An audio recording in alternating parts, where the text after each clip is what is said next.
Hey, how are you everyone? I need to update you on driving test changes, driving test booking changes, and the time frames involved in whether we do or don't go ahead with a driving test. So, a reminder, because you may have forgotten, that from 31st March you can only move a driving test twice. Doesn't matter how many times you moved it before. It used to be 6 and 10, 6 online, 10 over the phone. Doesn't matter how many times you've moved it. From the 31st of March, twice only. So that includes a date and a time change, a location change. It doesn't include if the DVSA move it. If they move it because of weather or examiner's ill or whatever, that doesn't count as one of your two. So that's one day. From the 12th of May, only you can book a test, only you can switch a test, only you can change the time. I can't do that for you anymore. So any driving instructor, like me, can no longer either book a test, move a test, switch a test, cancel a test. None of that will happen. Big pain in the backside. That's how they want to do it. So from 12th May, you and only you can book it. If I'd booked it for you already, then from the 12th of May still, you and only you can move it. And let's say we cancelled it, let's say that happened, then they'd refund me, my business, and then I would refund you. So it's a bit of a nuisance. I can't imagine they're going to let you like give them your card details instead. I just don't see that happening. That's not normally how refunds work because it's considered money laundering. So it's a pain, but we'd work for it. And then from the 9th of June, the locations you can switch it to, only the three closest to where it is. So if you were to move away for university or something and go from, say, Leicester back to Wales, Scotland, wherever, you can't take your driving test with you and do it up there. That's just not going to happen. So all of that makes it more complicated. Because of these changes, and because of the 10-day rule it's called, and it's a bit deceptive this, but the DVSA require you to give them 10 days notice, 10 working days notice, 10 of their days, if you're not doing a driving test. You want to move it, cancel it, whatever. Now, it doesn't include today, and it doesn't include the day of the test, and they don't count weekends. So it's more like 13 days, not 10. So in a sort of simple way, today's the 1st of January, there's been some sort of drama, you can't do your driving test for whatever reason, and your driving test is, let's make numbers up, the 11th of January, right? Sounds like 10 days, doesn't it? But it isn't in their world. So if you were to call them and go, oh, sorry, can I move the test? They'll go, well, no, because you're breaking the 10-day window. So they normally ask for another £62 because it's outside of their cancellation window. So that's a nuisance. So we need to stay on top of that because it's just going to hamper our effort in terms of switching, moving and whatever. And remember, from 12th May onwards, only you can switch and move it. So I've got to change the preparation part of driving tests to work with that. And here's how it works. I used to work on a system that said 14 days before any test, we'll make a decision if you're good to take it.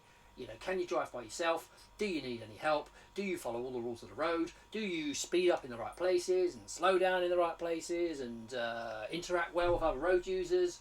And that in a sort of simple way, nothing that you do or fail to do makes anybody else slow, swerve, stop, change direction. And you drive for about an hour, and in that hour you wouldn't make any what we call serious or dangerous faults. You would drive to a standard that was 5 minors or less. All of that meant, yeah, you're probably on track to take this test if that's the standard that you hit. And 14 days was time enough for me to go, hang on a minute, you know, for example, today, today's the 10th of February, we did a practice session, your test is the 26th of February, let's pretend that's true, and you did 7 minors, okay, well, 7's not bad, oh, but 3 serious faults and you broke the speed limit 6 times. Let's say that's true.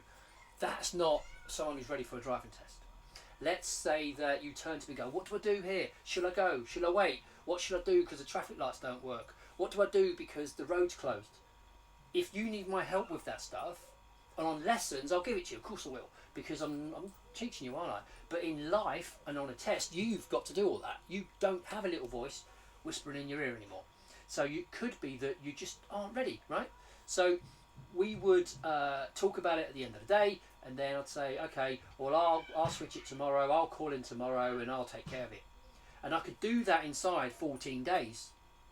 Now, because only you can do it going forward, we need another week. And the reason is this, because of how it is today. So let's make a fictitious set of dates up. Today is the 1st of April, right? Your test is the, think of a 20th of April. That's more than 10 days away. Great. So we do the mock test. We go to the test centre that you're going to use, most likely, but if all else fails, we'll use a closer one because the principle's the same. You go out and you drive around and oh my god, you broke the speed limit 3 times. Oh my god, you went for an amber traffic light when you should have stopped. Oh my god, that was really close to that cyclist, that pedestrian. Let's pretend that kind of thing happened. That's not someone who's ready for their test. So I say to you, look, these are the faults I found. You may even be honest enough to go, yeah, do you know what, I'm not ready. And that might be true. You may even just not feel ready. Maybe psychologically you don't feel ready, okay? All of these reasons could be why you want to move this test. Now, only you can remove it. Only you can move it, remember now. So, realistically, you can call in the next day. You might be able to call in that evening, depending on the time, right? But there won't be any tests to give you because driving tests mostly come up on a Monday, 6 a.m, for about an hour and a half, 2 hours sometimes, and then they're gone. That's the week's worth gone. So using our, April example, if today's the 1st of April and your test is the, 20th of April, yeah, that's more than 10 days away. Except you go home and for the rest of the week, Tuesday, Wednesday, Thursday, Friday, Saturday, there's no tests. You go online, you phone them up, no, sorry, we've got no tests. So we've lost another week. Then we've got to wait till the following Monday before you can go online and move it, or phone them up after 8 a.m. and move it. So we've lost a week, and that's why from here on, 21 days before your driving test, we make a decision about whether it should go ahead. Now, 21 days before is ideal, it's optimum. If you've only got a lesson 4 weeks before your test and no other lesson, then we're going to have to make that decision then. So the rule is kind of simply this. As a minimum, we're going to assess your performance to a test standard, and I'll do that. Or I'll even get one of my friends to do it, if you want a second opinion, right?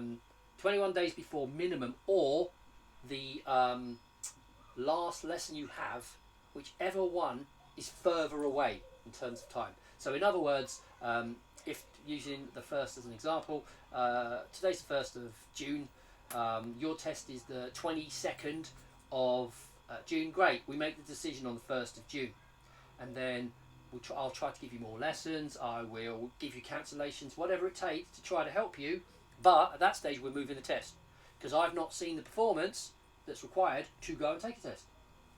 Or it could be that you've just decided that, oh my god, I just want a bit more practice and whatever.